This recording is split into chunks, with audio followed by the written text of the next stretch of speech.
Hello? Hello? Can everyone hear me? Are the settings correct this time? Let's pull this up. Ba-ba-ba. Rid of that. Hello, Paul, Jeff, Daniel, Mechanic, Kazune. Aw, thank you. I'm glad you enjoyed it. I was a little worried about today's video because if you didn't watch it, I posted a new Shin Megami Tensei video discussing specifically Tibetan Buddhism, and I was a little anxious about it because the references Nocturne is making are really in-depth and kind of require you to already know some stuff about Buddhism in general to get them. So I was like jumping over hoops explaining things in this video and then realizing afterward, if they don't know what this is, they're not going to know what that is. So it's a little more in-depth than some of my previous videos discussing Buddhism have been, which is part of what gave me the idea of, since we're going back to doing Muse lessons and members-only videos, which this will be after the stream is done, we're gonna talk about Buddhism. Quick overview of it in general, and then we'll cover some of the more Tibetan stuff that was in the video. Thank you. Yes, I have my Hannibal's Island Resort t-shirt on. So a quick overview of Buddhism, which is one of my favorite things to study. It's just very, very fascinating. It's very unique as a tradition. It's been around since the 600 BCE, so that's like more than 2,000 years ago, and it was born in India. The guy that you know as Buddha was born as Siddhartha. Buddha's actually a title, means the awakened one, because he woke up. Everyone else was asleep and ignorant, and he woke. He was born sometime around 620 BCE or 550 BCE. There's different ideas, we're not really sure. But he was born in India. He was a Kshatriya, which was the warrior prince class. He was kind of a upper class guy. Stories say that he was a prince. The equivalent's more like his dad was a member of the board of the town, because they didn't really have a king. They had like a board of leaders. But he lived a wealthy life. He was very well off. The story goes, and there's lots of different traditions, but one of the popular ones is that there was a prophecy that said Siddhartha would grow up to either be a great king or a great monk. Specifically a renunciate, which is in ancient India. The idea of a renunciate was someone that basically renounced their whole life. They walk away and go on a spiritual journey, which in a legal sense means that someone that renounces can't inherit property, they can't continue the family line, they can't become, if their dad's king, they can't become the next king. So as a leader, it was kind of a panic moment for him to think of his son renouncing and his family line ending, oh no, and he didn't want that to happen. So King Suddhodana raises his son in isolated perfection. He never wants for anything. There's always beautiful women and music and food and dance, and it's just great. Except it's not. He's hella bored and kind of dissatisfied with life. At 29, he's married. Yasodhara was his cousin and wife, and they have a son, Rahula, whose name means fetter. Unfortunately for him, the Buddha was not the best father, but fetter means like something holding you back, and that was what his son was. His son was like an infant, I think, when he left. At 29, he did finally kind of have this realization that he was very dissatisfied with life. And so while out and about in his cart, the gods, in some version of this story, in some versions there are no gods. There's two major divisions of Buddhism, and one of the big differences is one of them has gods and angels and demons, and the other one does not. So the ones that have that believe that the gods intervened at this point. The other just think he just saw some people. He travels in his cart and he sees a disabled man, a sick man, and a dying man. He had never been exposed to anyone that had been disabled or had been sick or someone that had died. He'd been sheltered for so long that he didn't have any experience with those things. Seeing them greatly upset him, especially because he realized those things could and would eventually happen to him. And he wanted to know how to escape that. So he gets a friend to saddle up his horse. he leaves home and he goes off to try and find teachers to teach him what he needs to know to escape the suffering of life. He spends some time with two very famous ancient teachers who teach him various ideas, but they don't quite get him there. It doesn't work for him. So after those two, he moves on to the aesthetics, which are, there was this big group of people, a couple different groups back in India, who basically renounced all of the physical world. Like, they didn't believe in pleasure or, just they tormented themselves basically to try and escape the world. Like, no clothing, gruel for dinner, just the bare necessities of life. And it was a very torturous existence that he went through for some months or years, to the point that it almost killed him. And he realized, well, this isn't helping me. How am I getting wiser from torturing myself? This isn't helping either. So he left. He eventually comes to a tree and sits down and says, okay, I'm not moving until I figure this out. And he meditates for quite a long time. Some of the stories of this event describe it in huge bombastic language, like the earth shook and the angels and the demons in the heavens felt the stars align, and the Buddha awoke and he had his enlightenment. His awakening is like a spiritual and a mental evolution. He realizes something. Does a person become a monk for life? Theoretically. I mean, I suppose you could leave monkhood. I'm sure some have. The Buddha did not. He became a monk for life, and he had his realization under this tree. And the realization started with the Four Noble Truths. He realized four truths about the world. First of all, when you are alive, to be alive is dukkha. The word in Sanskrit or Pali, one of the ancient languages that is used in Buddhism, the word is dukkha. In English, it's often translated to suffering. You've probably heard Buddhism say that being alive is suffering, but that's not quite it. The translation's hard to make because there's multiple meanings in all of these words. And really a better translation would be dissatisfaction. Like, we are never satisfied with life. We could always have more. We could always want more. We may not always be sad or sorrowful, but we could always sit down and think, if only I had that, if only I had this. I'm just not satisfied with that. I think we all have those moments in our lives where we're just a little, we're dissatisfied. So that was the first truth. The second truth is, why are we all dissatisfied? Where does dukkha come from? D-U-K-K-H-A, dukkha. Buddha realized that dukkha comes from tanha. Tanha is another word that's get translated in kind of hard to translate word. It's often translated as desire, so that suffering comes from desire. And you get this idea in the West that this is a very nihilistic, world-hating tradition, because this idea of, I'm not allowed to want anything, I have to never want anything. Okay, that's not what it means. Tanha is better translated as selfish desire. Dissatisfaction comes from selfish desire, which click immediately when I read the text and realized that's what made sense to me. When we want things for selfish reasons, we're always dissatisfied. If all we're ever thinking about is, man, if only I made enough money at my job so I could get that cool new car I want so everybody will think I'm awesome. That's all selfish desires. It doesn't actually help anyone or do anything good for the world. And so not having it leaves you feeling dissatisfied. And so the fourth noble truth is, well, how do we stop wanting things for selfish reasons and so being dissatisfied? Well, how to do that is the Eightfold Path. Yes, we are talking about Siddhartha having his enlightened moment.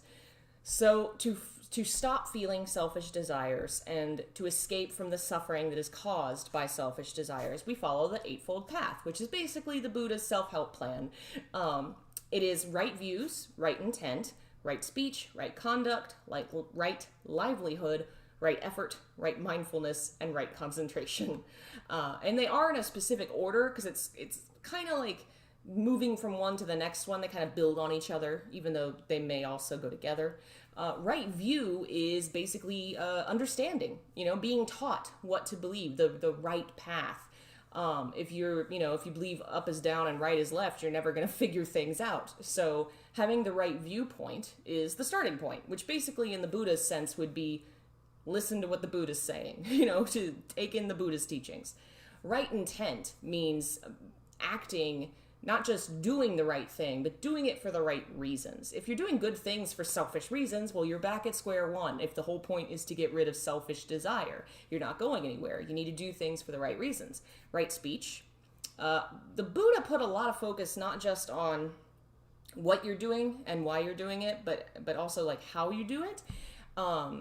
It's not just don't lie. It's, what effect are my words going to have on people? If telling this person this truth is going to really break their heart and cause sorrow and it's not going to help anything, then maybe it's better I don't say, maybe I lie. And that's actually the right speech in this moment. Right speech means, speaking kindly. And kindly may or may not always mean truthfully. In general, what he wants is to create a better world. And better world can be really relative and difficult to define in Buddhism. It doesn't always mean the good or true or right world.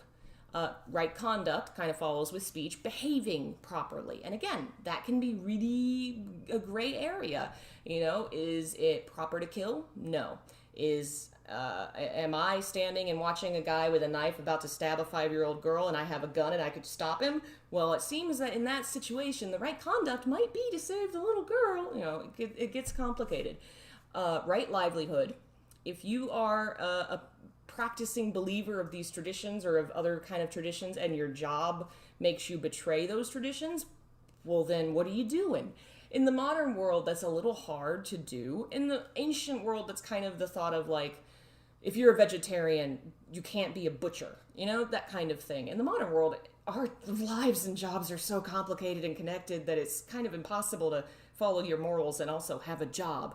But the thought is there of, consider, is your work helping or harming the world or yourself, You got to have the right job, right effort. You have to actually put the work into the things that matter, And in that sense, teaching, healing others, meditating, your work, your path to mindfulness, that kind of thing. You don't put all your effort into the wrong basket.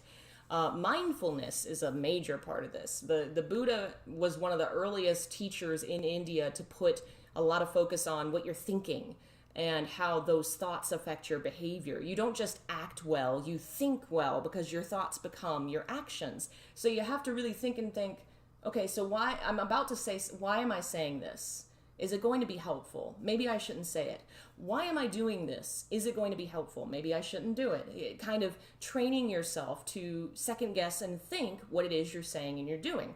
And that tends to come with right concentration, which is based on meditation. Your concentration comes from your meditating, being able to focus and have that self-awareness, which ties into the mindfulness.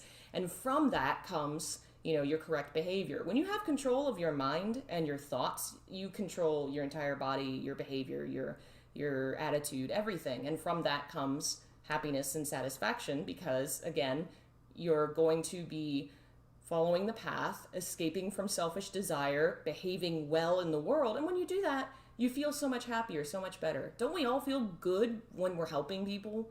That there's satisfaction that comes from that. That's way more satisfying than, just buying a new car. I guess go back to my earlier example. So that was the realization that he had under the tree. The Four Noble Truths, that basically selfish desire is what leads to dissatisfaction and unhappiness.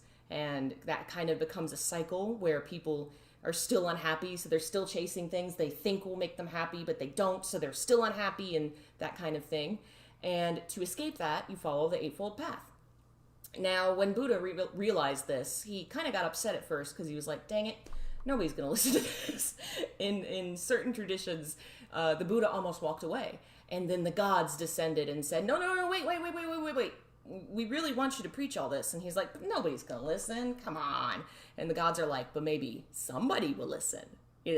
Just a couple people. Buddha's like, okay, fine. Maybe somebody will listen. And so he goes on to preach and teach the word, which he does for about 45 years. The first people he actually goes to are the people that he studied with when he was an aesthetic, the one where he almost died. And he speaks to them. and they become his followers, and then he follows and he teaches some more, and they become his, and eventually he's got this huge group of people following him around, and he's a great influence. And we actually see texts from back in the, or not text as in texting, text as in written word, from back then, where other schools of thought were writing about Buddhist belief and against it when they had differences of opinions. That's how big it was, that other schools were being forced to kind of contend with Buddhist beliefs. So what did Buddhism believe besides the Eightfold Path and all that?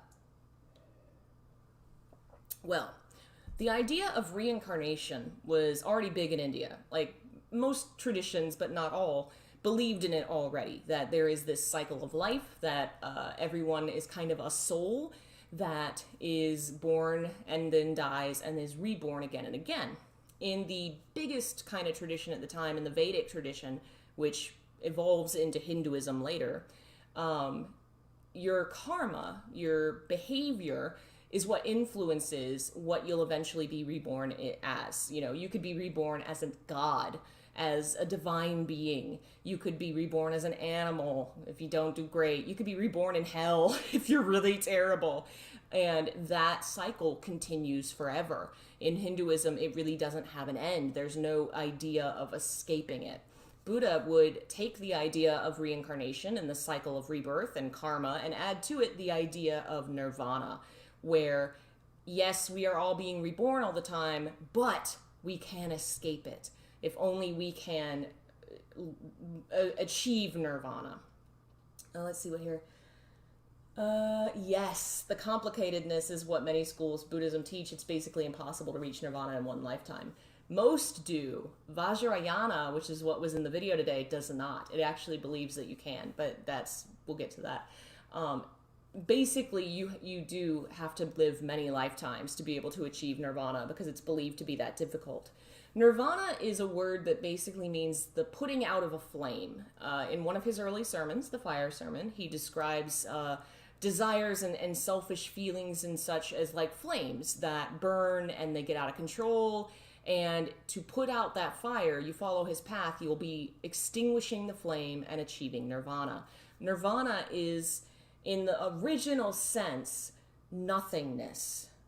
If you think about what it feels like to be asleep in that short little period of time when you're falling asleep and you know you are right. I apologize.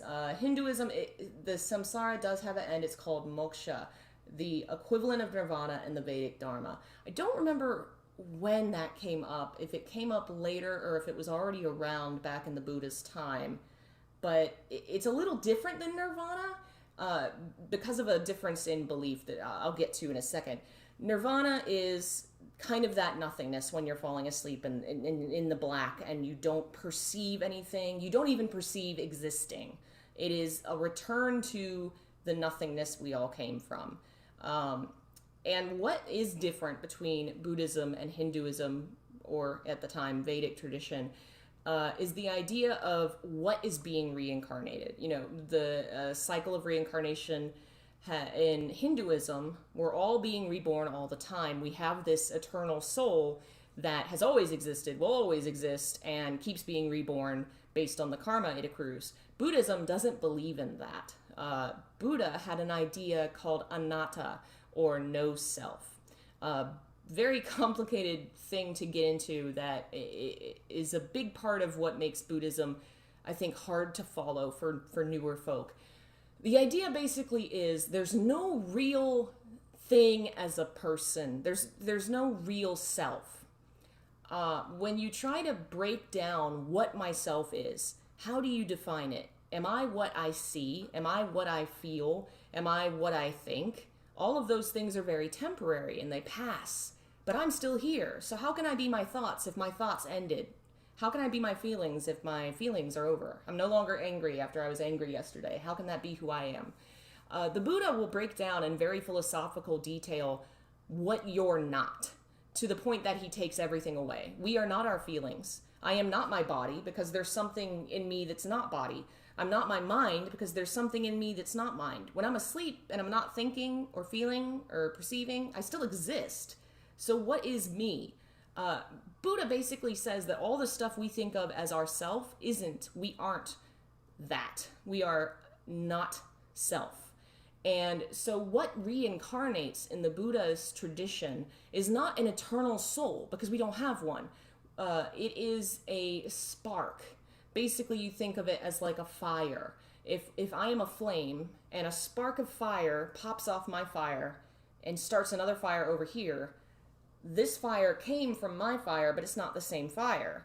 That's kind of how reincarnation works in Buddhism. It's like a spark from a previous fire. Buddha explains that we don't have this self as a way of further explaining why selfishness is so foolish. Because this self that we're so involved in doesn't even exist. You know, the selfish behavior on a philosophical level is foolish because no self even exists. I interpret it as liberation. There are subtle differences. Oh, well, thank you. No worries about your English. You are absolutely fine.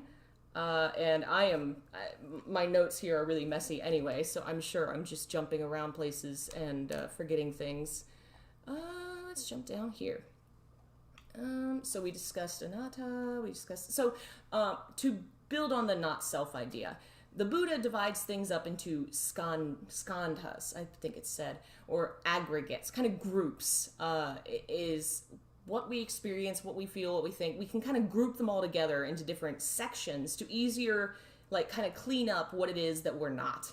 So, like, part of our experience of self is our feelings, and part of it is our body, and part of it is what do we see, and part of it, like, you can divide it all up into these different sections and then talk about how those experiences exist, how they function, and how they are not real. This is all very philosophical ways of getting down to the root of Buddhist idea.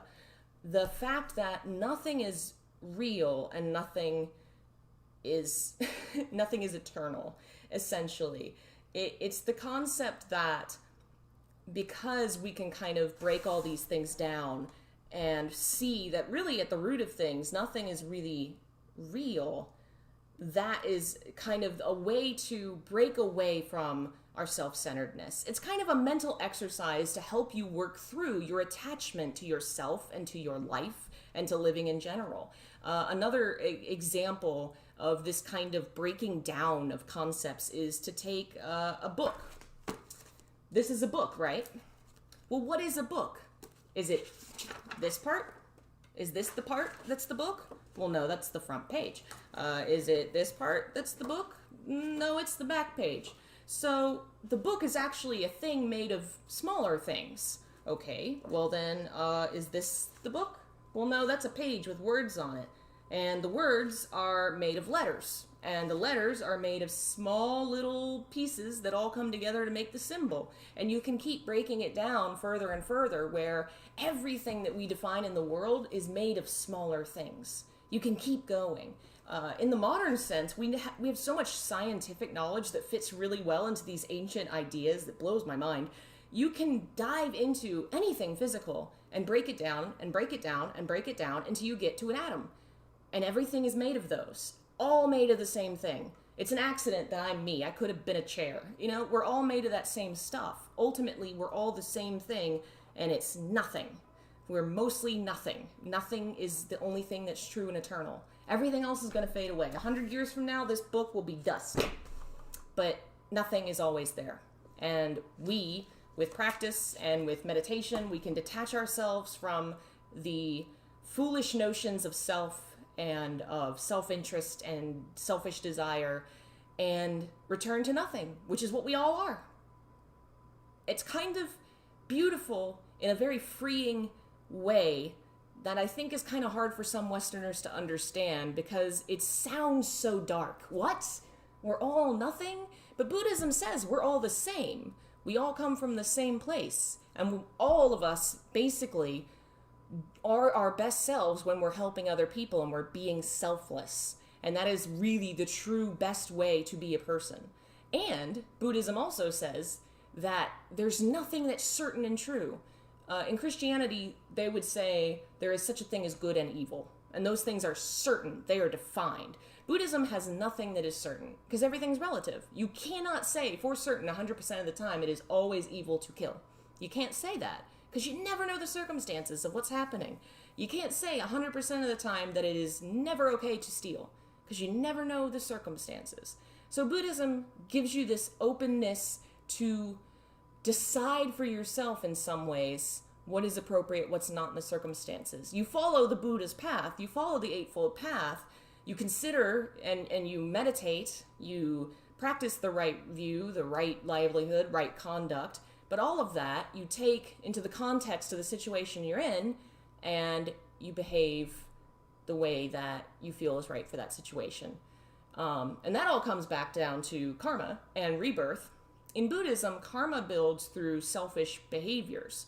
If you can train yourself away from selfish behaviors, then even doing an action that ends in a bad circumstance, if something bad happens because of your action, if you're behaving without that selfish desire, you're not accumulating karma. Because in Buddhism, karma comes from, the kind of action that is taken because you want, because you are desiring for yourself. Like if I, got selfish and I wanted a new car, so I went to the bank and I stole some money and I shot a guy. Like that would be bad karma. But if I ended up, say, trying to stop somebody by, trying to stop somebody from hurting somebody else and I accidentally killed them. I was trying to save somebody. My intentions were good and right. My conduct was right. I was behaving in a good way. I don't get any karma from that, even though somebody died.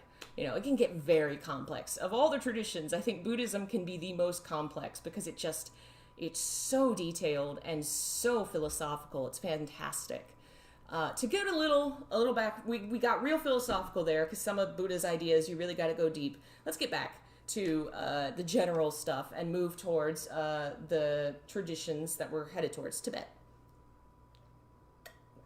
So 45 years of teaching, the Buddha ends up passing away from dysentery, we think. It's very unfortunate. In his dying moments, he was very kind. He told the man, they had a meal at this guy's house, just like a peasant, and the meal is what sickened the Buddha and led to him dying. And on his deathbed, he tells,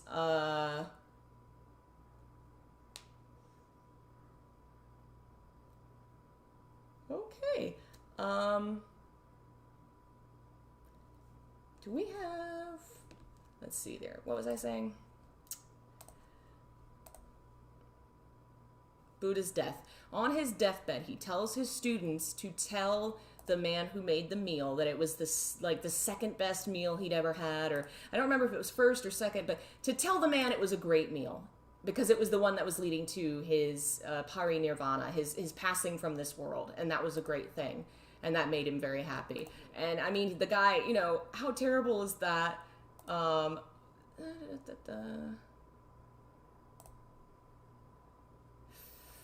Okay. Sorry about that. That is dealt with. How terrible would that be, like, to have someone that you believe in and serve in your tradition and then have them eat your meal? And then he was like 80 something. So he had a good long life, 45 years of teaching, but even in his dying moments, he was thinking of other people. One of his last words, depending on how it's translated, is make of yourself a light. That was what he told his students. Make of yourself a light, put that light out into the world and brighten the world for everyone. That is what he said. Gorgeous. So he passes away, and a couple hundred years pass where things are a little blurry because, like many traditions, this was an oral tradition. People were not writing things down. But eventually the monks kind of look around and are like, hey, we should write this down.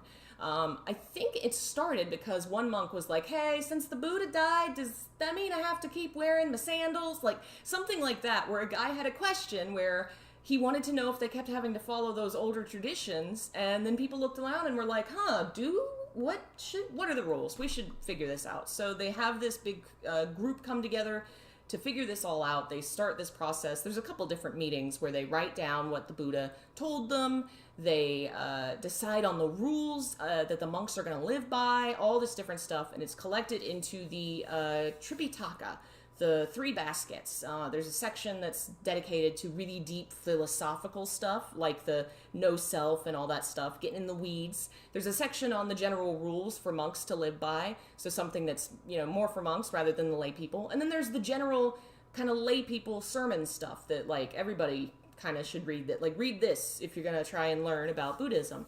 Back in the day, they didn't really focus on the lay people that much to begin with, because there was this sense that you had to be a monk to reach nirvana, because the kind of behaviors required were hard to do in the ordinary everyday life. Like, there's a certain extent of selfishness required when you're trying to put food on the table and that kind of thing. Like, there was this sense that you couldn't really reach it unless you were a monk. So when it came to the ordinary people, they were preaching like, hey, well, be good, and maybe next life you'll be a monk, and there you go. And eventually that would shift a little bit as these schools evolved and different people got different ideas. Like every religion, it started to fracture, and you'd see different traditions go different ways. There were tons, but the ones that matter today, the ones that really survived, tend to be sectioned off into three different groups. The oldest is Theravada. You might have heard of them as Hinayana. We don't use that term anymore. Think of it like Christianity and Judaism. When Christianity came around, they took all the Jewish traditions that were the Tanakh, and they made it into a book, and they said, this is the Old Testament. This is their old stuff. It's old. Ours is the New Testament. It's the new and the better one. But the old one's fine too. Well, there was a Buddhist school called the Mahayana who came along and had their own texts and said, yes, this is the great vehicle, it's great. And this here is the older one, the little vehicle, it's fine, it's small, ours is the great vehicle, and it's better. About 50 years ago, a bunch of Buddhist people got together at this big conference and said, maybe we shouldn't do that anymore. Maybe we should change that term, and they did. And Theravada was kind of the agreed upon term for the oldest kind of style of Buddhism. Very popular in the Southeast Asia, Thailand, Cambodia, Laos. This is a tradition that is a lot more focused on the very kind of monk lifestyle, way less focus on prayer and gods and deities. They didn't really deify the Buddha. It's a lot more of like, you imagine the lone monk in the woods kind of meditating. That's Theravada. There's a lot of focus on wisdom, on learning, the focus on meditation and heavy meditative practice. It's very much a kind of individual savior. You gotta work at it and save yourself. You gotta study and be a monk. Mahayana would be what traveled north into China, and from China into Tibet. Dog! She just went out. We'll see if she keeps barking. China, and from there to Tibet, Vietnam, Korea, and Japan. Mom, can you get her? She kind of wants to go outside, but then it's cold out because we have snowstorm, and she doesn't want to go outside. She wants me to make it warm outside. I'm going to go deal with her. We'll be right back.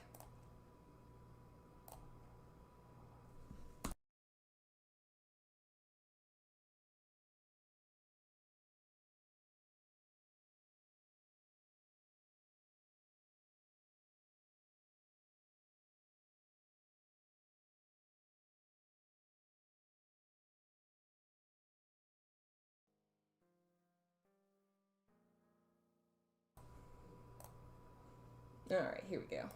She really, really hates the winter. So, Mahayana is going to go in a really different direction from Theravada. It's going to absorb a lot of traditions from Hinduism and India. It's going to absorb a lot from China. And the tradition of worshiping gods and deities and heavenly people is going to stick hard, where the other tradition's really not going to care about the divine and gods and afterlife and all that. This version of Buddhism is going to go hard on all of it. Multiple afterlives, multiple heavens and hells, hundreds of gods, all of which are often absorbed from the cultures they moved to. Like Japan, many Shinto deities would also become Buddhist deities and vice versa. In Tibet, there's a tradition called Bon, which would kind of blend into Buddhism there. And China had a lot of its own gods that would become Buddhist figures and bodhisattvas and all that. Mahayana has this belief that even people that can't become monks and go off and meditate, just the average person can still achieve a kind of enlightenment in another land, in a pure land, which is like a heavenly abode, by good behavior, following the Eightfold Path, praying, and being saved by a bodhisattva, which is an enlightened person who basically kind of chills in heaven and creates a paradise for people to be reborn into. It's kind of a heaven that's powered by like an angel light bulb, sort of. And a lot of historical figures and monks and nuns became these kind of figures in Buddhist tradition. Very heavy focus on compassion. Love is like the most powerful thing in Mahayana Buddhism. Love for God, love for each other, just putting love out there. And prayer is very, very big too. There's this belief that you can go to the Pure Land even if you just repeat as a prayer the name of the Bodhisattva or the Buddha or what have you over and over. Who or what is Amitabha? He is one of the Buddhas associated with the Pure Land, probably the most famous one. There's lots of Buddhas with lots of Pure Lands, but he's part of Pure Land Buddhism and is a very, very popular Buddha. It's something, you say his name like 10 times and you're like guaranteed, you got a ticket in, good job. But this tradition, I think, has gotten very popular with a lot of people, more so possibly than Theravada, because in a modern sense, it can be very difficult to just go off and be a monk. But also, I think the countries that it spread to also have really, really big populations, as opposed to, like, compare Cambodia to China. Very big populations there. And most of the famous schools of Buddhist thought are from Mahayana. Zen Buddhism in Japan is Mahayana. Pure Land Buddhism or Shingon. And the schools we're going to talk about that are technically Vajrayana kind of is an offshoot of Mahayana. They have things in common, but it is also the third kind of big division of schools. Vajrayana Buddhism is also called Tantric Buddhism. So we got to step over here for a second, talk about what Tantra is. Tantra is like a term that can apply to any religion. It's kind of hard to explain. It's its own thing. Tantra is kind of a study, a religious study that involves heavy meditation, specific rituals and rites, and was born in India. There's a belief that Vajrayana Buddhism was heavily influenced by a Hindu tradition that is called bhakti, which is like devotion. It's fascinating the history that Hinduism and Buddhism have with each other, because they kind of, over the centuries, influence each other. Like, they're like, okay, well, you're doing this. Well, I'm going to do this now. And now she's at the door again. How did you get back in? Did she lock you out?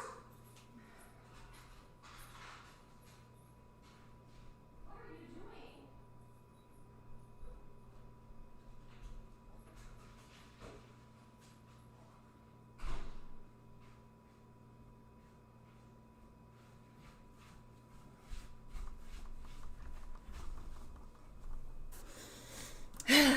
She is a dumb pupper. So, Tantric has a lot to do with rituals and very secretive. It tends to be focused on like a guru and a student, a one-on-one relationship, learning specific secret knowledge, practicing these rituals, and that Tantric tradition would become involved in Buddhism through Vajrayana Buddhism.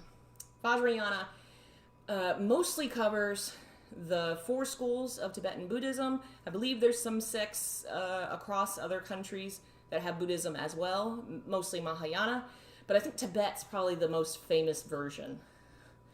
I am out of breath from chasing that dog. Vajrayana Buddhism is kind of like the hardcore version of Buddhism, in the sense that the other traditions believe you have to live and die and be reborn multiple times to achieve nirvana, because it just takes that long to become enlightened. Vajrayana basically says, we can get you there in this lifetime, but it's going to be a doozy. This is the superpowered plan. This is the, 5-step program to a quick end, but it's super intense. It tends to involve, a guru and a student or a monastery sect. And not all the schools in Tibet are all going to be this intense, but they all share some kind of ritual traditions, ritual objects. They tend to be more focused on ritual than, say, the prayer that Mahayana is, and then Theravada is more on like meditation and wisdom. They are very heavily focused on like ritual and the repetition of mantras, the use of mudras, which can be hands or physical poses that are meant to aid in meditation. They use mandalas a lot, which are geometric patterns that are also meant to help with meditation and with focus. They are representations of the world, sort of spiritually, and they have a lot of Buddhas in them, and kind of recreating them in your mind, memorizing them, is one of the major traditions of the Vajrayana schools, where it helps you with your memorization, your focus, you're decentering yourself because you're focusing on the gods and the mandala and that kind of thing. Deity yoga, which we mentioned in the video on SMT, is about meditating and losing yourself kind of in the divine. It's the realization of the mutability of the universe. We're talking about the philosophical aspects of Buddhism where nothing is the only thing that's real. Well, if nothing is all that's real, then anything can be anything, which again, when you think on the atomic level, that's true. Everything's made of the same thing, so we could all be anything. So I could be God. And that's kind of the realization that meditating on this subject is meant to lead you to. They can get real esoteric and real secretive. Some of these ancient traditions or examples of rituals can involve a lot of stuff. It's a very controversial school in the sense that there were some writings and things in the past against it, because Vajrayana would go a step further than Mahayana and would say, if everything is not eternal, if nothing is the only thing that's real, if everything is nothing, then nothing means anything, then anything's up for grabs. It's kind of hard to follow the logic through, but basically it says, we've decided that everything is relative. Well then, okay, it's cool if I steal stuff, like not in that necessary sense. They aren't literally going out and stealing things, but the concept of something as wrong isn't wrong because it's just a concept. And so the forbidden took on a really heavy aspect in a lot of these traditions, where if we can bring ourselves to defy the forbidden, then we've truly broken through the ideas of concepts and beliefs. Because if you can break your own entrained belief in what is forbidden, then you've truly ascended to nothing meaning anything. Because, that's kind of entrenched in all of us to have these kind of things that we think are wrong, even instinctually. That's why some of these ancient traditions involved human waste. Like, think about the kind of things we think are inappropriate to do with that stuff, and if you can really break through what is, conceptual and no longer feel attached to that stuff, doesn't matter to you. This was also a tradition that would sometimes involve sexual behavior, which is one of the things that made it kind of iffy with other schools of Buddhist thought, because Buddhist monks were not supposed to have sex, ever. And these ones said, well, if nothing means anything and anything goes, then let's do sex. Now, this wasn't meaning we're all having Funky Town jam times.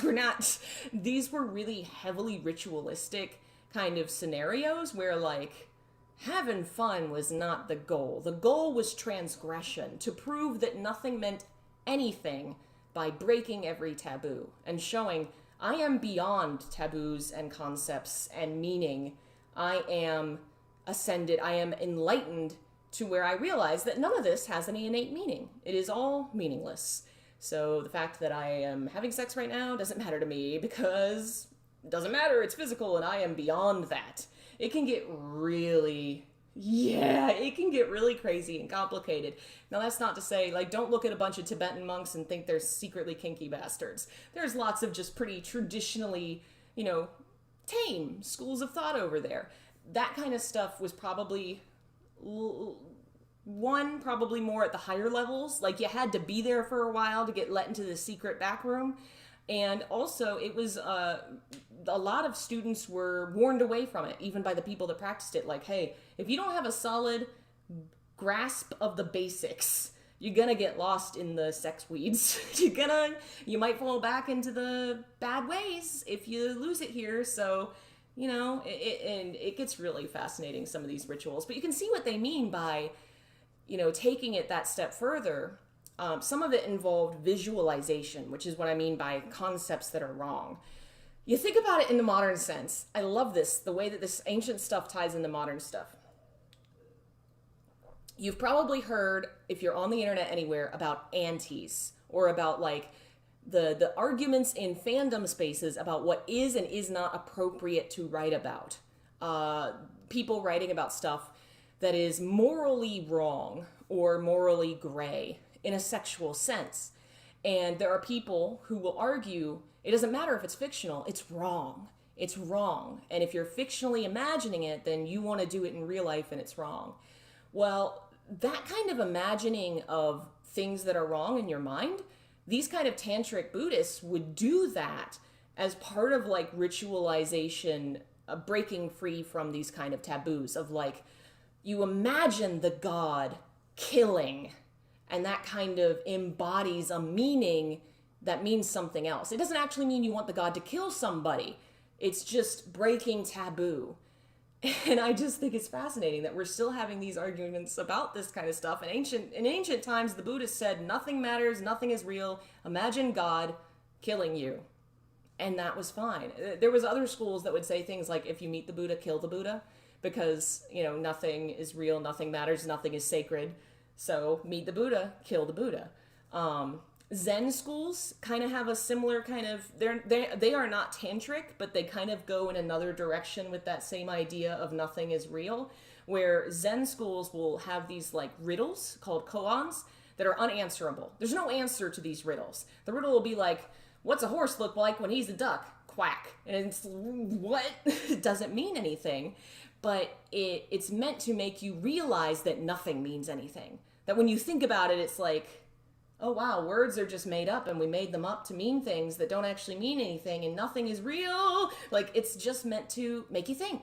A lot of Buddhist traditions, like the koans and the tantric forbidden things, are meant to make your mind break out of its restrictions and reach that freedom of nothing, of realizing nothingness. It gets fascinating. It's really changed my opinions on a lot of things and made me realize things. Just reading these texts makes it very clear just how relative everything really is, And it's a very different mindset from a lot of Western Christian tradition that sees things as very black and white. And it's fascinating to think about in a sense of media, because if you get involved in a lot of Japanese, Chinese media, you can see the differences in how moral arguments are made, what's considered good or evil. You can go online and see, in the West, people are arguing about whether or not you can have these forbidden things in fan fiction. Oh no. In China, official novels of these things are being sold. And people are like, yeah! Because that stuff is less forbidden over there. Because there's more of a sense that this is relative. Yeah, it's wrong to kill somebody, but in fiction, it's entertaining because nobody died. It's all relative, It's very fascinating. In the Tibetan Buddhism, some of the stuff we talked about, or was mentioned in the SMT video, we talked about the deity yoga, imagining becoming God. The kilas are ritual objects like knives, kind of, that are meant to embody stability. They are tied to Vajra, which is the lightning rod that, won't use that hand gesture again. The lightning rod that represents the god of thunder and lightning and power. That's what Vajra, really, this is like the lightning that kind of sends you to nirvana really fast. And the kilas, the colors of them each tie to a celestial Buddha. We could talk about that for a minute, since that might have been a little confusing. I mentioned earlier, pure lands are like heavens that can be manifested by an enlightened person to create a haven for people that are not enlightened or need more time or what have you, to create a better life for them. The celestial Buddhas are 5 special Buddhas who each have a Pure Land of their own. And all of the other Buddhas and Bodhisattvas and everything are divided underneath those 5 Buddhas, like they're types. I mentioned all the names in the video. Amitabha, Ratnam Sattva, Amigosati? I don't remember the other names. But each one of them has a color and a kind of an element, a emotion, and very different things. And the colors of the Keelas in the ritual all match the different celestial Buddhas and their Pure Lands. And it kind of, you get this sense that like the Pure Land that, you know, essentially, Hikawa's kind of trying to make himself into a bodhisattva and create a Pure Land. But at the heart of it, it's all entirely wrong and twisted, because what's the main thing about Buddhism? Selflessness, being selfless. And everything that Hikawa does is selfish. He hates people. You can hear it from his language. He does not like them. He's not doing this to save everyone else the way that a bodhisattva would. He's doing it because he doesn't want to deal with people anymore, which mood, but does not a Pure Land make. Can I make a Pure Land even if I'm an ordinary person? In the sense that you could become a bodhisattva, you could, but you have to be you have to be enlightened. Any person can become enlightened, and once you're there, you could create a Pure Land. But if you're not enlightened, you can't get there yet. There's also a lot of parallels in Silent Hill with the whole person making a paradise with their mind and manifesting. And I've talked about this in old Silent Hill videos, I think, about how the other world kind of acts like a Pure Land manifested by Alessa. A little bit twisted, dark. It's really fascinating the connections you can make once you know more about these traditions, because I feel like a lot of us in the West have grown up on Japanese video games and manga. Now China's novels are getting really popular over here. The TV's more accessible because of the internet. I've started seeing Korean dramas. Like, all that stuff's becoming a lot more accessible. So I think, you know, a lot of us have seen it from the pop culture side and maybe don't know the other side. And once you read the religious stuff, it's like, oh, that's why that was there. Or that's why this guy did that. It's fascinating to see the connections, because our faiths inform all of our fictions. In a sense, they're the oldest stories we tell ourselves, whether we believe they're true or not. I've probably talked and yodeled on and on for long enough. Thank you for joining me. This will be a members-only video after the live stream, so if you'd like to continue to have access to it and access to 130 other videos, you can become a member for as little as 99 cents a month. I believe we had conversations on Chinese philosophy, on Japanese poetry, what else I know there was a Buddhist one at one point. There was a Taoism one. We read the Tao Te Ching. We read the Ramayana. Lots of old discussions in there about stuff like this, if you're interested in it. Only 99 cents. And lots of other stuff. You can also just buy my books if you like Shin Megami Tensei, Silent Hill, or Bayonetta. I wrote about the religious influences in all 3 of those. Books are in the description. Click the link, it'll link to all my stuff. Follow me on social media, join the Discord. I'm going to try and get back to doing game nights and stuff over there. Stream. Tomorrow I will be streaming another book reading, which we haven't done for a while. So tomorrow at some point we'll do that. I think that's everything. Thank you to members. I know Daniel, I know you're one. Kazune, I believe you are one. My YouTube doesn't show me anymore. My app, I need to figure out how to fix that. Thank you all for joining me, and I will see you guys next time. Bye.